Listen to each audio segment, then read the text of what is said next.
ओम अज्ञानं तिमिरान्धस्य ज्ञानाञ्जनशलाकया चक्षुरुन्मिलितं येन तस्मै श्रीगुरवे नमः। श्रीचैतन्यमनोभीष्टं स्थापितं येन भूतले स्वयं रूपकदा मह्यं ददाति स्वपदान्तिकं।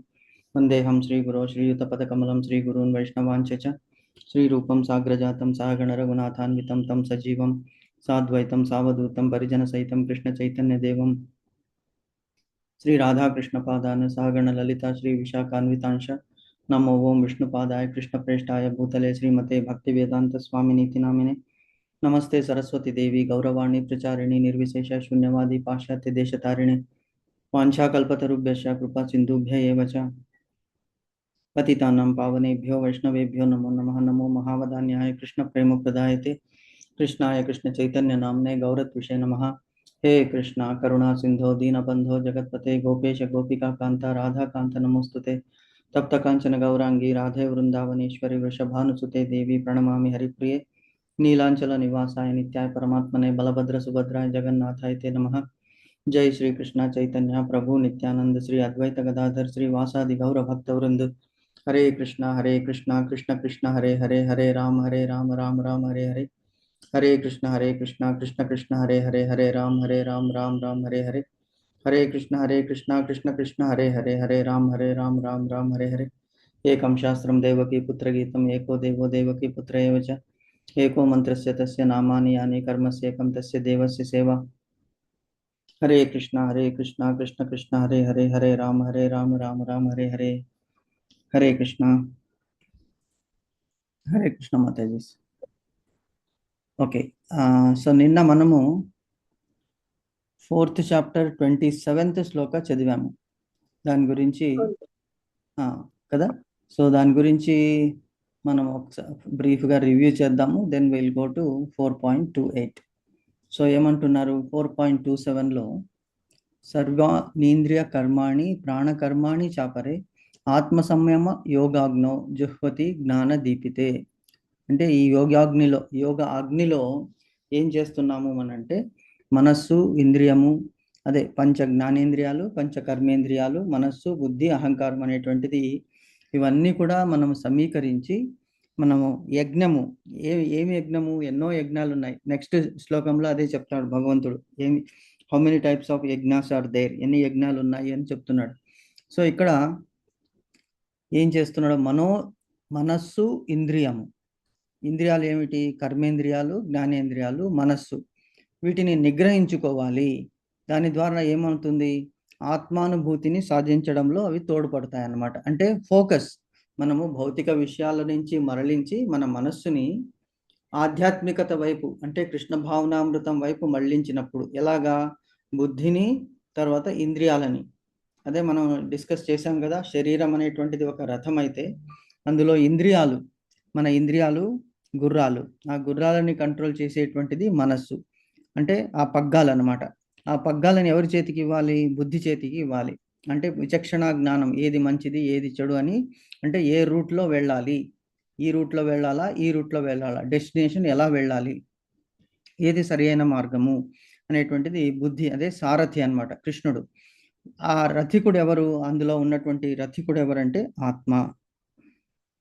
సో భగవంతునికి, పరమాత్మకి, ఆత్మకి అటువంటి సంబంధం ఉన్నది కాబట్టి, సో మనం చేసేటువంటి కర్మలన్నిటినీ కూడా మనము భగవంతునికి అర్పించాలి, అంటే భగవంతునికి ఇచ్చేసేయాలి. అప్పుడు భగవంతుడు ఏం చేస్తాడు, మన మనస్సుని, మనం ఏం చేశాము, మన మనస్సుని అతని చేతికి ఇచ్చాము, కళ్యాణి అతని చేతికి ఇచ్చేసాము. అంటే సర్వం శ్రీకృష్ణార్పణమస్తు అని.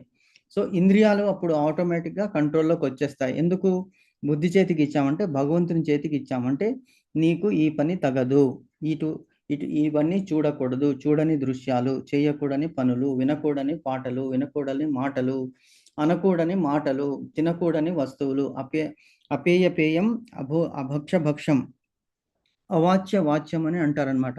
సో పలకరానిది పలకూడదు, తినరానిది తినకూడదు, అనరానిది అనకూడదు, చూడరానిది చూడకూడదు, వీక్షణం, ఇవి చేయకూడదు అనమాట.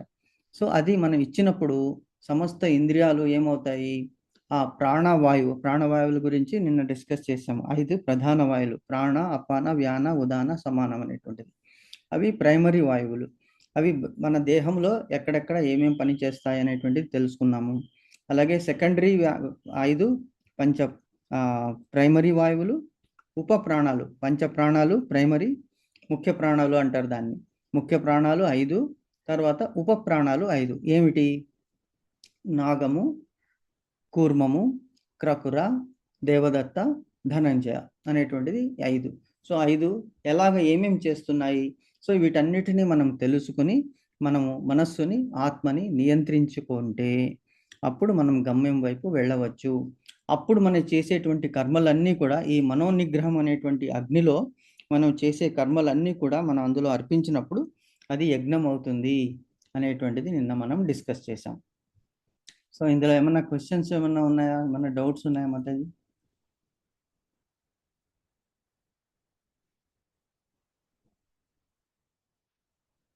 ఓకే, లేకుంటే నెక్స్ట్ దానికి వెళ్తాం.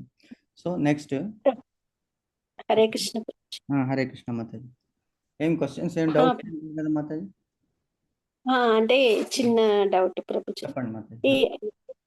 ఇవి ఈ జ్ఞానేంద్రియాలు, కర్మేంద్రియాల ద్వారా మనకు మనకి ఏవైతే అంటే అది ఈ వాయువులు ఇవన్నీ కూడా మనం తినే ఫుడ్ మూలానో లేకపోతే మనం ఆలోచించే దాన్ని బట్టి కూడా ఇవన్నీ పనిచేస్తాయి. కాబట్టి మనము వీటిని మన సాధన ద్వారా కొంచెం నిగ్రహించుకోవాలి. కొన్ని వాటి మీదకి వెళ్లకుండా ఉండేటట్టు మనం కంట్రోల్ చేసుకోవాలి అంటారు కదా ప్రభుజీ. కరెక్ట్ మాతాజీ. సపోజ్ ఇప్పుడు అపాన వాయువు ఉందనుకోండి, జస్ట్ ఫర్ ఎగ్జాంపుల్ ప్రాణవాయువు తీసుకుందాం. ప్రాణవాయువు ఎక్కడుంది? హృదయంలో ఉంది. హృదయంలో నుంచి, ముక్కులో నుంచి, నోట్లో నుంచి తల వరకు, అంటే మనకి భ్రుకుటి మధ్యంలో ఉన్నట్టు ఆజ్ఞా చక్రం నుంచి లోపలి వరకు వెళుతుంది. సో ఆ ప్రాణవాయువు మనం ఎలాగ, అందుకే ప్రాణాయామం చేయాలి, ఉదయాన్నే చేయాలి. అంటే రెగ్యులేట్ చేసుకోవాలి. అది మామూలుగా మనం ఏం చేయకున్నా భగవంతుడు ఒక నిర్దేశించిన ప్రకారము జరుగుతూనే ఉంటాయి. ఈ వాయువులన్నీ కూడా దేహంలో ఉన్నటువంటివి కూడా వాటి పనులు అవి చేసుకుంటూ వెళ్తాయి. కానీ మనము దాన్ని అర్థం చేసుకొని ఎలాగ మనం దాన్ని యూజ్ చేసుకోవాలి. ఫర్ ఎగ్జాంపుల్ బెలూన్ ఉన్నది. బెలూన్లో మనం బయట నుంచి గాలి కొడతాం అనుకోండి, దేహం అనేటువంటిది ఒక బెలూన్ టైపే కదా, అందులో వాయువులన్నీ ఉన్నాయి ఆల్రెడీ. సో సమతుల్యము లేనప్పుడు ఏమవుతుంది? ఆ బెలూన్ పగిలిపోతుంది. అంటే ఎంతవరకు మనం ఎక్స్పాండ్ చేయొచ్చు, ఎంతవరకు కాంట్రాక్ట్ చేయొచ్చు అనేటువంటి చాలా మనం జాగ్రత్తగా ఆ బెలూన్ని ఉపయోగించాలి. సో దేహం అనేటువంటిది కూడా బెలూన్ వంటిదే. సో ప్రాణాయామం చేసినప్పుడు ఏమవుతుంది అంటే రెగ్యులేట్ అవుతుంది. శ్వాస, ఉచ్ఛ్వాస, నిశ్వాసలు రెగ్యులేట్ అవుతాయి. రెగ్యులేట్ అయినప్పుడు బాడీ శక్తివంతం అవుతుంది. ఒకవేళ రెగ్యులేట్ చేయకుండా వాతంతట అదే వదిలేసామనుకోండి, అప్పుడు ఏమవుతుంది? ఏ దేనికైనా మెయింటెనెన్స్ అనేటువంటిది ఇంపార్టెంట్ కదా. సో దాని గురించి చెప్తున్నారు అనమాట ఇది. సో అలాగే మనం తిండి తింటాము, అది డైజెషన్ ఎంతవరకు అవుతుంది? ఒక శరీరానికి ఒక కెపాసిటీ ఉన్నది. అంటే అపానవాయువు ఉన్నప్పటికీ కూడా మనకి కాన్స్టిపేషన్ అనేది ఎందుకు అవుతుంది? మనం తినరానిది తిని, ఆర్ తినకూడనివి తిని, ఆర్ మన కెపాసిటీ మించింది తిన్నప్పుడు, అంటే బాగుందిలే తినేద్దాము అని తిన్నప్పుడు ఏమవుతుంది? అది ఇంబ్యాలెన్స్ అయిపోతుంది. అంటే దాని కెపాసిటీ అంతే ఉంటుంది. పుష్ చేయడానికి ఎంత కావాలో అంతే ఎక్కువ చేసామనుకోండి ఏమైపోతుంది? మోషన్స్ అయిపోతుంది. ఆర్ చేయకుంటే అసలు ఏమవుతుంది? గట్టిగా కట్టి పడేస్తుంది లోపలికి. అలాగే ఎవ్రీథింగ్ ఈజ్ రెగ్యులేటెడ్. భగవంతుడు మన దేహాన్ని 120 సంవత్సరాలు, మనిషి ఆయుష్ ఎంత అంటే భగవంతుడు ఇచ్చింది 120 సంవత్సరాలు. దాన్ని సక్రమంగా గనక మనం వాడితే 120 సంవత్సరాల కంటే పైన కూడా బతకవచ్చు. జపనీస్ని చూడండి, వాళ్ళు ఎంత రెగ్యులేటెడ్. వాళ్ళు తినేది ఫుడ్ ఎంత తింటారంటే ఏ పూట 2 పూటలో 3 పూటలో తిన్నప్పటికీ కూడా అందులో 20-25% ఖాళీ ఉంచుతారు. కానీ మనం ఏం చేస్తాము? 100-125% తినేస్తాం. సో అప్పుడేం అంటే మూమెంటు ఉండదు, ప్లస్ ఫుల్ అయిపోతుంది. అప్పుడేమవుతుంది? అజీర్ణం అయిపోయి స్థూలకాయం అనేటువంటిది, ఊబకాయం అనేటువంటిది, ఓవర్ వెయిట్ అయిపోతాము. సో దానివల్ల ప్రాబ్లమ్స్ వస్తాయి. సో ఇది రెగ్యులేట్ మనం చేసుకునేది, మెయింటెనెన్స్ అనేటువంటిది చేసుకోవాలన్నమాట. దాని గురించి ఇక్కడ చెప్తున్నాడు. ఈ వాయువులన్నిటిని ప్రాణవాయువు, అపాన వాయువు, ఉదాన వాయువు, సమాన వాయువు అంటే డైజెషన్, లోపల డైజెషన్కి ఆ సమాన వాయువు, ఇవన్నీ కూడా ఉన్నాయి. సో ఇది మనం తెలుసుకున్నప్పుడు, అదే కళ్ళలో కూడా వాయువు ఉంటుంది, హృదయంలో వాయువు ఉంటుంది, నోటిలో వాయువు ఉంటుంది, చెవులలో వాయువు ఉంటుంది. సో ఇవన్నీ వాయువులు కూడా మనం సక్రమంగా యూజ్ చేసుకోవాలి. అందుకే చలికాలంలో ఏమంటారు? మీరు గాలిని ఎక్కువ చలికై ముక్కు మూసుకోవాలి, కళ్ళు మూసుకోవాలి, చెవులు కూడా మూసుకోవాలి, నోరు మూసుకోవాలి. అంటే అని మనం అప్పుడు జాగ్రత్తగా ఉండాలి. లేకుంటే ఆ కోల్డ్ ఎయిర్ లోపలికి వెళ్ళిపోయిందంటే ఇంబాలెన్స్ అవ్వడము, కోల్డు, కాఫు, ఫీవరు ఇలాంటివన్నీ వచ్చేస్తాయి. సో, దేహాన్ని మెయింటైన్ చేసుకోవడం. భగవంతుడు ఇచ్చాడు. మనం ఎక్కడ పడితే అక్కడ వదలము కదా! ఇప్పుడు కారులో వెళ్తున్నాము. కార్‌ని ఎలాగా లాక్ చేసి వెళ్తాం కదా! ఏసీ అవును ఇప్పుడు ప్రభు. ఎండాకాలం ఉన్నది. ఎండాకాలంలో ఏం చేస్తున్నాము? బయట పెట్టేస్తాము కారు. బయట పెట్టినప్పుడు కవర్ వేసినప్పటికీ కూడా, షెడ్ వేసినప్పటికీ కూడా, ఆ వేడి వలన లోపల ఒక కార్బన్ మోనాక్సైడ్ తయారైపోతుందనమాట. సో, మనం వెంటనే ఇంటిలోంచి బయటికి రాంగానే అబ్బా! ఎంత ఎండుందని లోపల ఏసుకొని కూర్చొని వేసేస్తే, అప్పుడు ఆ గ్యాస్ అంతా కూడా అందులోకి వెళ్ళి మన శరీరానికి హాని కలిగిస్తుంది. సో, ఇలాగ మనం we should be very, very careful in each and every step. అదే చెప్తున్నాడు భగవంతుడు. ఎందుకంటే ఈ కర్మలు చేసేటువంటి వాడు నువ్వే. ప్రతి స్టెప్పుకి కూడా నేను చెప్పలేను. కాబట్టి నువ్వు తెలుసుకోవాలి. తెలుసుకొని చేసినప్పుడు ఈ దేహాన్ని మనము చక్కటి ఈ రథాన్ని మనం సక్రమంగా గమ్యం వైపు నడిపించవచ్చు. అందుకే అందుకే కొంతమంది మీరు చూసే ఉంటారు. చాలా రెగ్యులేటెడ్. వాళ్ళు 8:30, 9 అంటే ఆ 9:00 టిఫిన్ చేసేస్తారు. 6 గంటలకి చాలామంది కూడా మనం సాధకులు నెక్స్ట్ శ్లోకంలో అదే వస్తుంది. దాని గురించి అప్పుడు డిస్కస్ చేద్దాం. సాధకుల్ని మనం చూసినప్పుడు బ్రాహ్మీ ముహూర్తంలో లేవమంటారు. బ్రాహ్మీ ముహూర్తం అంటే ఎప్పుడు 3:00, 3:30 3 టు యాక్చువల్‌గా 4:30 వరకు బ్రాహ్మీ ముహూర్తం. అంటే అప్పుడు లేచి మనము మంచి పనులు ఎస్పెషల్లీ జపం అనేటువంటిది చెయ్యాలి. ఆ టైంలో చేసి అప్పుడు చేస్తే అది 200-300% ఎఫెక్టివ్‌గా ఉంటుంది. అంటే అక్కడ మిగతా వాళ్ళందరూ పడుకున్నారు. మనం అప్పుడు లేచి చేస్తున్నామంటే నిశ్శబ్దంగా ఉంటుంది. కాన్సంట్రేషన్ వస్తుంది. సో, ఇవన్నీ అంటే మనకి డే కూడా అంటే నైట్ 9:00 లోపు 9:15 లోపు పడుకోవాలి. So that we can get up at 3:30 or 4:00. దేహానికి రెస్ట్ కూడా కావాలి. మినిమమ్ 6-7 అవర్స్, 8 అవర్స్ కొంతమందికి 8 అవర్స్ అవసరం. ఓకే. తీసుకోండి పర్లేదు. కానీ మిగతా 16 అవర్స్ సక్రమంగా మనల్ని కాపాడుకోవాలి అనేటువంటిది ఇక్కడ చాలా ఇంపార్టెంట్ పాయింట్ చెప్పారనమాట. ఓకే. ఇంకేమన్నా చెప్తారా మాతాజీ? ఇంకేమన్నా క్వెషన్స్ ఉన్నాయా? లేదు ప్రభు. యాక్చువల్‌గా మేము ఆ! తాయిచికెళ్తాం. ఈవినింగ్ అంటే యోగా కన్నా అంటే ఇది జపనీస్ ఆర్ చైనీస్ యోగా అన్నమాట. ఆ! తైచి. ఓకే. యాక్చువల్‌గా హ్మ్. దాంట్లో కూడా ఇవాళంతా కూడా మాకు ఈ బాడీ గురించే చెప్పారు ప్రభుజీ. చెప్పారా? లాస్ట్ వీక్ హ్మ్. నిన్న ప శ్లోకాస్‌లో చెప్పారు కదా! బ్రహ్మరంధ్రం ద్వారా ఆ! ఆహ్, వెళ్తుందో ఆ ప్రాణం. విధంగా అంటే ఈ తాయిచి అనేది కూడా మన వేదాల నుంచి వెళ్ళిందే అక్కడికి. అంతే. బట్ అంతే. హ్మ్. కూడా అవే ఉన్నాయని చెప్పేసి ఆయన చెప్పారనమాట. అవును ఆ మాతాజీ. ప్రభుజీ కరెక్ట్. కరెక్ట్. కొంతమంది నీళ్ళ మీద నడుస్తారు. అష్టాంగ యోగాలు కాకుండా ఇవన్నీ హఠ ఆ! యోగాలంటారు. హఠ యోగాలు వేరే ఉన్నాయి. అందులో హ్మ్. అష్టసిద్ధి నవనిధులని వింటాం కదా! అష్టసిద్ధులు అది వేరే. ఆ నీటి మీద నడవడము, దేహాన్ని తేలిక హ్మ్. చేసుకోవడము, విపరీతంగా భారంగా చేసుకోవడము, తర్వాత అతి సూక్ష్మంగా ఉండడము, అతి పెద్ద కాయాన్ని పెంచడము, ఇవన్నీ చాలా ఉన్నాయి. అదృశ్యం అవ్వడము, మనసు హ్మ్. మనకంటే ముందు ఫాస్ట్‌గా వెళ్ళి అక్కడ ఉండడం చాలా ఉన్నాయి అవన్నీ. అష్టాంగ యోగాలు, అవును. అవన్నీ సిద్ధులంటారనమాట. ఓకే. అవును. నైస్ అదే మాతాజీ. హ్మ్. ప్రభుజీ అదే చెప్పారు. మన బాడీలో ఉన్న వాటిని మనమే తగ్గించుకోగలము. హ్మ్. మనమే పెంచుకోగలము వాటిల్ని. కరెక్ట్. So, correct. హ్మ్. ఏవన్నా హెల్త్ ఇష్యూస్ ఉంటే తగ్గించుకునే కెపాసిటీ మన బాడీలో ఉంటది ఆల్రెడీ. ఆ! దాన్ని ఈ అలోపతి మెడిసిన్స్ కాకుండా కొన్ని హ్మ్. ఆయుర్వేదిక్ ఫుడ్‌లో చేంజు మన ఆహ్, మనము ఏ రోజు ఎట్లా చేస్తామో ఇవన్నిటిలో కూడా కొంచెం చేంజ్ చేసుకొని ఆ! కొన్ని ఈ ముద్రలు ఈ వీటి ద్వారా కొన్నిట్లి ద్వారా కూడా మన హెల్త్‌ని కాపాడుకోవచ్చు అని చెప్పేసి రెగ్యులేట్ చే అదే హ్మ్. ఆ!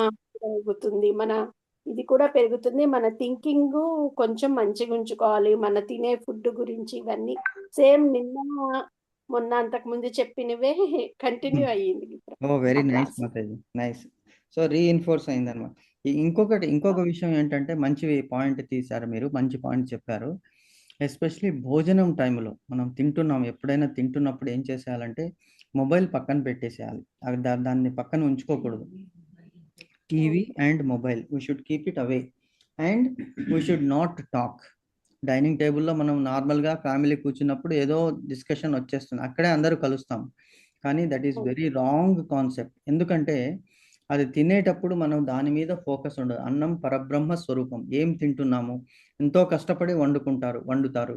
అది తినేటప్పుడు రుచి ఎలా ఉంది, కలర్ ఎలా ఉంది, టేస్ట్ ఎలా ఉంది, అవన్నీ కూడా మనము అది ఆహారం దానికి మన దేహానికి పుష్టి ఇచ్చేదనమాట. కాబట్టి ఎంత జాగ్రత్తగా మనం దాన్ని స్వీకరించాలి ఒకటి. రెండవది ఏంటంటే no negative comments or thoughts. ఎందుకంటే ఇప్పుడు మనకి ప్రకృతి ఇచ్చినటువంటి పంచభూతాలు అక్కడ ఉంటాయి. గాలి ఉన్నది, అలాగే నీరు ఉన్నది, అగ్ని ఉంటుంది, ఆకాశము, భూమి, ఇవన్నీ కూడా మనకి అవి వింటుంటాయి. దే ఆర్ ప్రకృతి మీన్స్ భగవంతుడు సృష్టించినవి.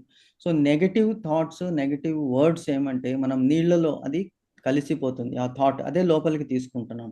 అలాగే భోంచేస్తున్నాము, భోజనం తినేటప్పుడు ఒకళ్ళ మీద ఒకరు అనుకోవడం కానీ వాదించుకోవడం కానీ చేసినప్పుడు ఏ ఫీలింగ్స్ వస్తాయి మనసులో? నెగటివిటీ వస్తుంది. ఒక్కొక్కసారి మనం అనకుండా ఉండవచ్చు, కానీ అనిపించుకున్నప్పుడు బాధ అనిపిస్తుంది. అదే అనేవాడు మర్చిపోవచ్చు, కానీ అతను అన్నప్పుడు అతనికి కూడా ఆ నెగటివిటీ అనేటువంటిది ఇంపాక్ట్ ఉంటుంది. బికాస్ పంచభూతాలు అక్కడ ఉన్నాయి. ఇవి తెలుసుకొని మనం సాధన చేసినప్పుడు మనకి ఆ తినే ఆహారం కూడా వంటబడుతుంది అండ్ హెల్త్ బాగుంటుంది. సో ఇవి నార్మల్గా మర్చిపోయాం మనం. ఎందుకంటే world has become so fast. ఇవన్నీ ఎవరు వినేయడానికి, ఆచరించడానికి ఎవరు కూడా సిద్ధంగా లేరు ఇప్పుడు. కానీ మనిషి అనేటువంటి వాడు తన ఆయుష్ భగవంతుడు ఇచ్చాడు. భగవంతుని ఇచ్చిన ఆయుష్ని మనం కాపాడుకోవాలి. దాన్ని అంటే ఈ పొల్యూషన్ ఆల్రెడీ మనం బయటికి వెళ్తే ఎంత పొల్యూషన్ ఉంది, దానివల్ల చాలా సఫరింగ్ ఉంది. అట్లీస్ట్ ఇంట్లో ఉన్నప్పుడు మనము ఈ కనీసమైనటువంటి minimum things if you are able to implement, then at least we can safeguard our health and increase our longevity. అది తెలుసుకోవాలి. ఐఎమ్ వెరీ హ్యాపీ మాతాజీ, మీరు మంచిగా టైచీకి వెళ్తున్నారు, అక్కడ కూడా ఇదే చెప్తున్నారు. So try to implement and try to tell our people at home, because Matajis are the people who are the people who are leading అన్నమాట. వాళ్ళే దిగ్దర్శనం అంటారు కదా, డైరెక్షన్ ఇస్తారు ఫ్యామిలీకి. So they will unite everybody and everybody has to listen to them. So అది అందుకే hats off to Mataji. ఎత్ర నార్యంతు పూజ్యతే తత్ర రమంతు దేవత అన్నారు. ఎక్కడైతే నారీమణులను పూజిస్తారో అక్కడ దేవతలు కూడా హ్యాపీగా ఉంటారట. సో కాబట్టి we cannot thank enough the service rendered by Matajis. Hats off to you all. Okay Mataji. So next 4.28 చదువుతాం. ఓకే, చాలా ఇంపార్టెంట్ శ్లోకం.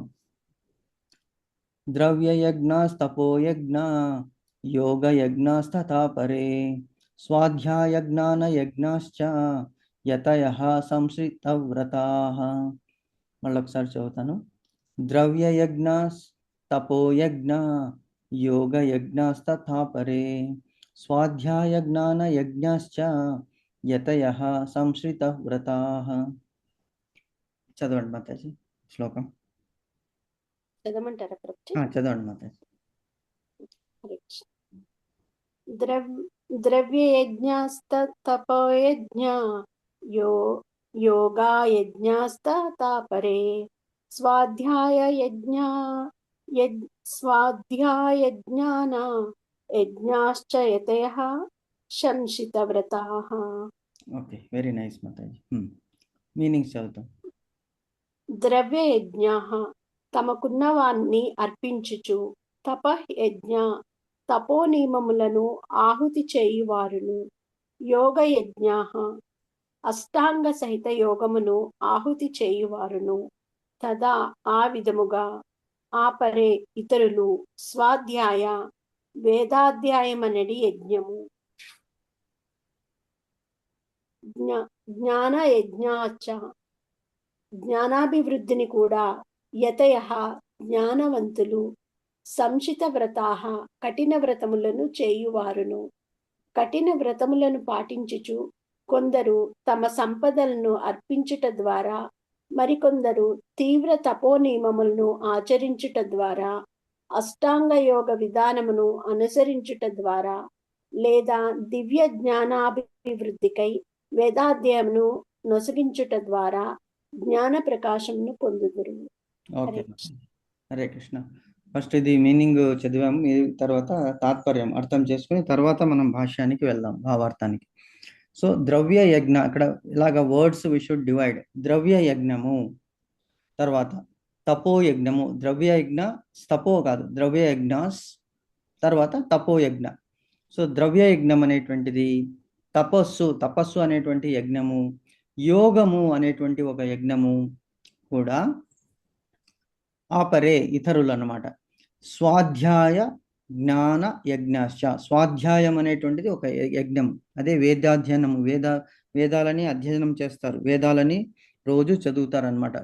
4 వేదాలు ఉన్నాయి కదా, ఋగ్వేదము, యజుర్వేదము, సామవేదము, అథర్వణ వేదము. ఈ 4 యజ్ఞాలు కూడా ఋత్వికులు, ఋషులు, మునులు, తర్వాత ఇప్పుడు మనకి పురోహితులు ఈ వేదాన్ని చదువుతుంటారు. అంటే ఎవరైతే వేదాధ్యయనం చేశారో వాళ్ళు తప్పనిసరిగా వేదాలని రోజు చదవాలి. సో వేదాధ్యయనం అనేటువంటి యజ్ఞము. తర్వాత జ్ఞాన యజ్ఞము. ఇప్పుడు మనం చేస్తున్నది ఏమిటయ్యా అంటే జ్ఞానం అనేటువంటిది, జ్ఞాన అర్జనము సంపాదిస్తున్నాం అనమాట. జ్ఞానము కొద్ది కొద్దిగా వీఆర్ ట్రైయింగ్ టు, ఎలాగైతే తేనెటీగలు కొద్దిగా పూలలో నుంచి తేనెను కష్టపడి తీసుకొచ్చి తమ దీంట్లో పెడుతుంది. కానీ దాన్ని యూజ్ చేసుకోవాలి. అంటే యూజ్ ఎప్పుడు చేసుకోవాలి? దాన్ని తీసుకొచ్చి మిగతా వాళ్ళు తీసేసుకుంటారు. కానీ మనము ఈ సంకలించినటువంటి ఈ జ్ఞానాన్ని మనము రోజు చదవడం ద్వారా, వేరే వాళ్ళకి వినిపించడం ద్వారా ఈ జ్ఞానం అనేటువంటిది అభివృద్ధి చెందుతుంది. నేర్చుకున్నది మనం మరచిపోమన్నమాట. సో జ్ఞాన యజ్ఞం చేస్తున్నాము.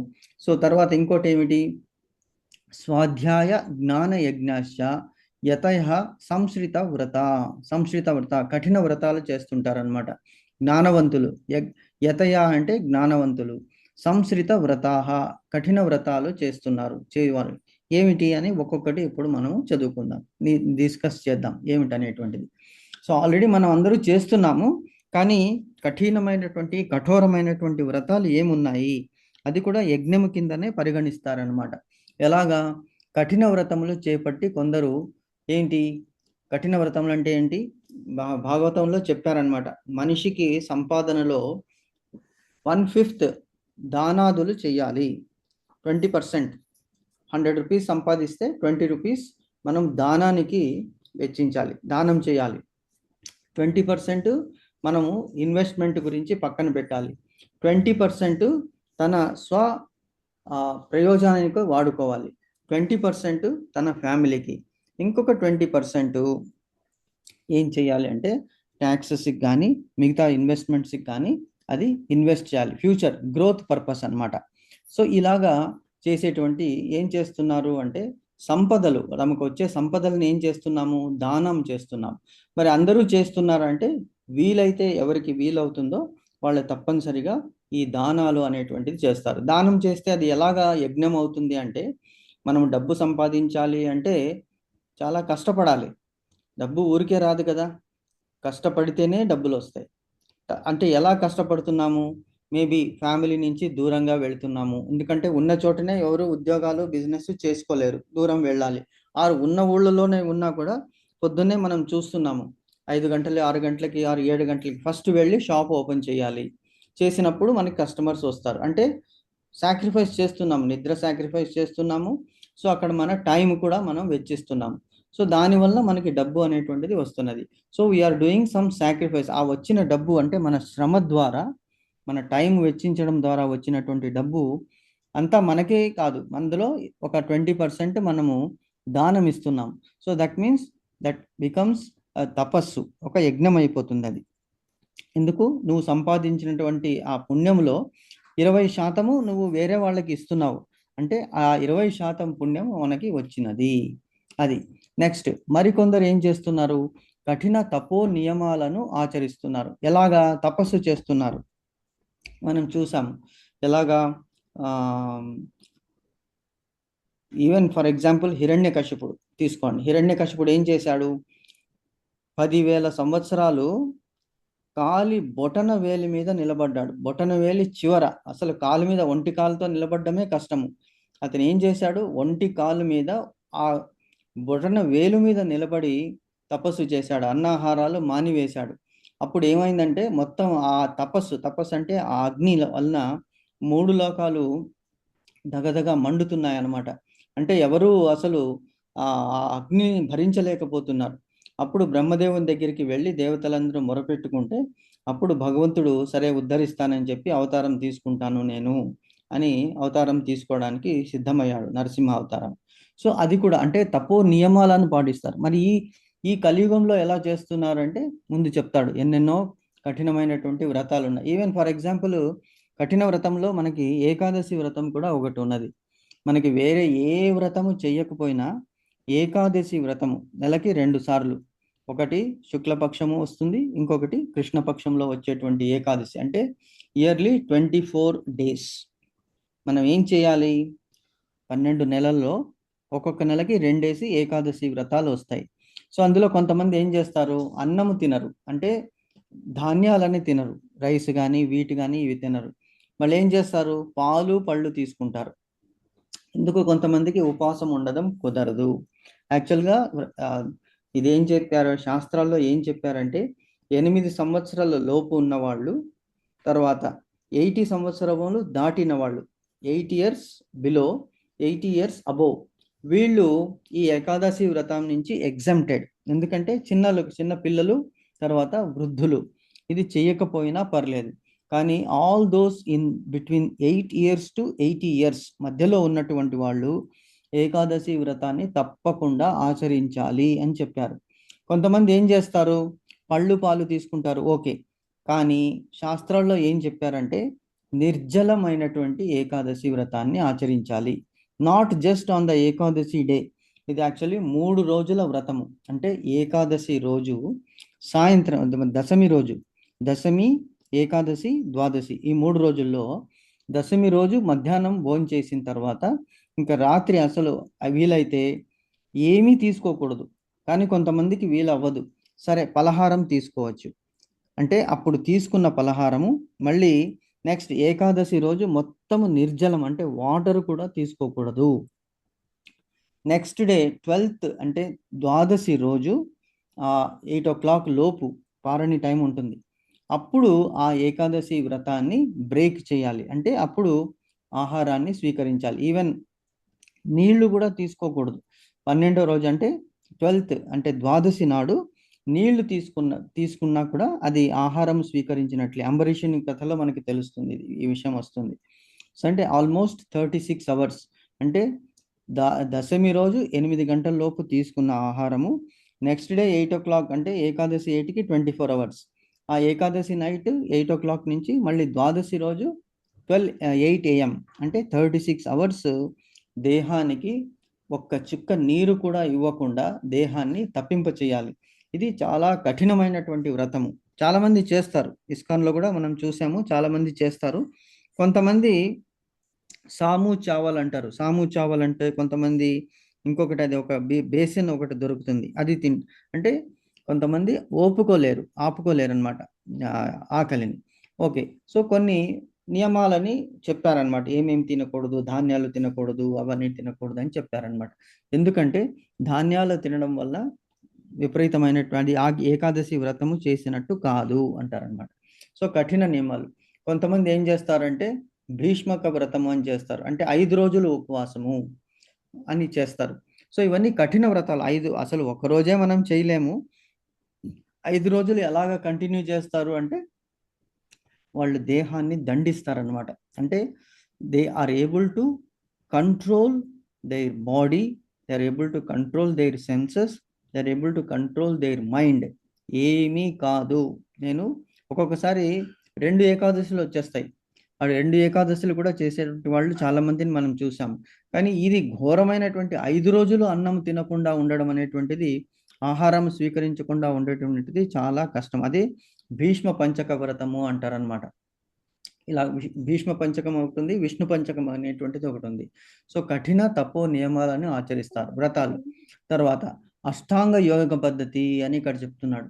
ఏమిటయ్యా ఈ అష్టాంగ యోగ పద్ధతి అంటే దాంట్లో 8 స్టేజెస్ ఉన్నాయి, 8 టైప్స్ ఆఫ్ అష్టాంగ యోగము.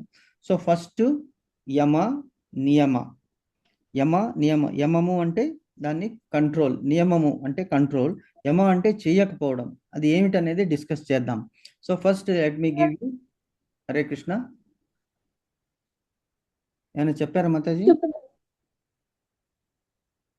చెప్పండి. ఓకే మాతాజీ, హరి బోల్. సో యమ నియమ, తర్వాత ఆసనము, తర్వాత ప్రాణాయామము, తర్వాత ప్రత్యాహారము, తర్వాత ధారణ, ధ్యానము, సమాధి అనేటువంటిది. సో ఏమేమి ఉన్నాయి? 8. ఫస్ట్ యమ, నేను డిస్కస్ చేస్తాను యమ అంటే ఏమిటని డిస్కస్ చేస్తాను. యమ అనేటువంటిది ఒక అష్టాంగం అంటే, అష్టము అంటే 8 అంగము, టైప్స్, అష్టాంగ యోగము. So what are the 8 different varieties of యోగము అంటే కఠినమైనటువంటి ఆచరణ. యోగం అంటే కఠినమైనటువంటి ఆచరణ అని కూడా వస్తుంది. సో ఫస్ట్ది యమము, తర్వాత నియమము, తర్వాత ఏమిటి? ఆసనం అంటే కూర్చోవడం. నెక్స్ట్ ప్రాణాయామము, ఇది అందరికీ తెలుసు, ప్రాణాయామము. ప్రాణాయామం అంటే ఉచ్ఛ్వాస నిశ్వాసాలని కంట్రోల్ చేసుకోవడం. తర్వాత ప్రత్యాహారము, తర్వాత ధారణ, తర్వాత ధ్యానము, తర్వాత సమాధి. ఈ 8 అష్టాంగ యోగాలను కూడా అభ్యసిస్తుంటారు. అది ఏమిటి అంటే డిస్కస్ చేద్దాం. యోగ పద్ధతి, ఈ అష్టాంగ యోగం అనేటువంటి చెప్తాను. తర్వాత దివ్య జ్ఞానాభివృద్ధి కొరకై వేదాధ్యయనము చేయుట. మనం ఇప్పుడు గురుకులంలో చూస్తున్నాం. గురుకులంలో ఇప్పుడు మనకి రీసెంట్గా వచ్చేస్తున్నాయి. మొన్న హిందూ సమ్మేళనం వెళ్ళినప్పుడు మనం చూసాము, 2 విద్యార్థులతో స్టార్ట్ అయింది ఆ గురుకులము. ఇప్పుడు 200 మంది విద్యార్థులు ఉన్నారు. They are all rounders. అంటే ఫస్ట్ స్టాండర్డ్ నుంచి అక్కడ చూసాం మనం. 3.5-4 సంవత్సరాల బాలుడు భగవద్గీత శ్లోకాలని అనర్గళంగా మొన్న చదివి వినిపించాడనమాట. ఒక చాప్టర్ అనుకోండి, కానీ మొత్తం మనం చూస్తున్నాం 5-6 సంవత్సరాలకే మొత్తం 700 శ్లోకాలు చదివేటువంటి వాళ్ళు ఉన్నారు. మేము యుఎస్ వెళ్ళినప్పుడు అక్కడ టెక్సాస్ స్టేట్లో రౌండ్ రాక్ అనేటువంటిది ఇస్కాన్ టెంపుల్ ఉంది. అక్కడ టెక్సాస్కి దగ్గరలోనే, అంటే ఆస్టిన్కి దగ్గరలోనే డలాస్ అనేటువంటి ఒక పెద్ద సిటీ ఉంది. ఆ డలాస్ సిటీలో మనకి ఒక స్వామీజీ వాళ్ళు ఆశ్రమం, గణపతి సచ్చిదానంద స్వామీజీ వాళ్ళ ఆశ్రమం ఉన్నది. అక్కడ 3 సంవత్సరాలు, 2.5-3 సంవత్సరాల నుంచే పిల్లల్ని తీసుకొచ్చి అక్కడ వాళ్ళకి ఎవ్రీ వీక్ భగవద్గీత నేర్పిస్తారు. సో 3 సంవత్సరాల పిల్లవాడు 700 శ్లోకాలని అనర్గళంగా చెప్పి వినిపించేశాడు. మేము ఆశ్చర్యపోయామన్నమాట. ఏమిటంటే అంత కెపాసిటీ ఉంది. ఇంతకుముందు ప్రశాంతి మాతాజీ చెప్పారు, ఏమిటి అంటే ఈ తైచి అనేటువంటి ఒక పద్ధతి ఉందండి, దానివల్ల మేము ఈ యోగాసనాలు, ప్రాణాయామం ఇవన్నీ కూడా కంట్రోల్ చేస్తున్నాము. మైండ్ ఎలా కంట్రోల్ అంటే we do not know what we are. మనలో ఉన్నటువంటి శక్తి మనకి తెలీదు. ఇప్పుడు మనం ఎలాగా ఎన్ని పనులు ఉన్నా కూడా మనం టెన్షన్గా 8:30కి ఇక్కడికి వచ్చి ఎందుకు వింటున్నాము అంటే ఆ దృఢ విశ్వాసము, ఆ దృఢ సంకల్పం, దాని అంటే భగవంతుని కార్యము, ఇది జ్ఞాన యజ్ఞము. ఈ యజ్ఞాన్ని మనం మిస్ చేయకూడదు. ఎందుకంటే భగవంతుడు ఇచ్చినటువంటి ఒకే ఒక్క అవకాశము ఈ జన్మ, మానవ జన్మ. ఈ మానవ జన్మని సద్వినియోగం చేసుకోవాలి. అంటే డిటర్మినేషన్ అన్నమాట, దృఢ నిశ్చయము, దృఢ సంకల్పం ఉంటే ఏదైనా సాధించవచ్చు. మనిషే అన్ని రాముడు, శ్రీరామచంద్రుడు మానవునిగా ఎందుకు అవతారం తీసుకున్నాడు? నిరూపించడానికి ఏమైనా మానవుడు చేయగలడు. అతడు తన దివ్య లీలలు ఏమీ చూపించలేదు. మానవుడు ఎలాగా సాధించాలి, అతడు అలాగా సాధించి చూపించాడు. రామో విగ్రహవాన్ ధర్మ, ఒకే మాట, ఒకే బాణము, ఒకే సతి అని నిరూపించాడు భగవంతుడు మానవుడిగా అవతారం ఇచ్చి. అతను ఎక్కడ కూడా తన మహిమలని సాటింపచేయలేదు. అంటే మానవుడు ఏమైనా చేయగలడు, కాకపోతే దృఢ విశ్వాసం ఉండాలి. అదే మనం చేస్తున్నాం. సో ఇప్పుడు జ్ఞాన అభివృద్ధి కొరకై ఏం చేస్తారు? వేదాధ్యయనం చేస్తారు. కొంతమంది పండితులు వేదాధ్యయనం, చిన్నప్పుడు మనం చూస్తున్నాం ఎంత చక్కగా ఉంటుంది. అసలు మనం ఉగాది రోజు వేద ఆశీర్వచనము, పుట్టినరోజు ఆశీర్వచనం గురించి వెళ్తుంటాం. సో వాళ్ళు చక్కగా మేబీ 2 minutes or 3 minutes ఆ వేద శ్లోకాలను పఠించడం వలన ఆ వైబ్రేషన్స్, ఆ వర్డ్లో ఉన్నటువంటి పవరు, ఆ ఉచ్చారణలో ఉన్నటువంటి పవరు, ఆ శ్లోకాల్లో ఉన్నటువంటి పవరు మనం వినంగానే చెవులకి అంటే అమృతములాగా మనలో ఒక దివ్యమైనటువంటి శక్తి వస్తుందన్నమాట ఆ ఆశీర్వచనం వల్ల. సో అది చేస్తారు వేదాధ్యయనం. చాలా 12 సంవత్సరాలు కఠినంగా శ్రమిస్తారనమాట. శుద్ధమైనటువంటి పలుకులు పలకడానికి నిషిద్ధమైనటువంటి ఆహారాలని త్యజిస్తారు. కాబట్టే వాళ్ళ నాలిక అంత చక్కగా ప్రతి ఒక్క మాటని, ప్రతి ఒక్క పలుకుని, ప్రతి ఒక్క రాగాన్ని ఇట్ ఈస్ ఏబుల్ టు స్వీకరిస్తుందన్నమాట. అది పలికిస్తుంది. కాబట్టే కొన్ని పదార్థాలను మానివేస్తారు. అంటే సాక్రిఫైస్. సో అది కూడా ఒక యజ్ఞం అవుతుందన్నమాట. భగవంతుని ప్రీతి కొరకు చేసేటువంటిది. బికాస్ భగవంతుడే అంటాడు, వేదాన్ని నేనే వేదము. వేదాల్లో కూడా నా గురించే చెప్పబడింది అని భగవంతుడే అన్నాడనమాట. ఈవెన్ విష్ణు సహస్రనామంలో కూడా ఉన్నది. వేదం అంటేనే నేను. ఓకే. తర్వాత జ్ఞాన ప్రకాశమును పొందుదురు. ఇవన్నీ చేయడం వలన ఏమవుతుందంటే మనకి జ్ఞానం అనేటువంటిది ఒక దివ్య జ్యోతి అనమాట. సో మనమందరూ చీకటిలో ఉన్నాం.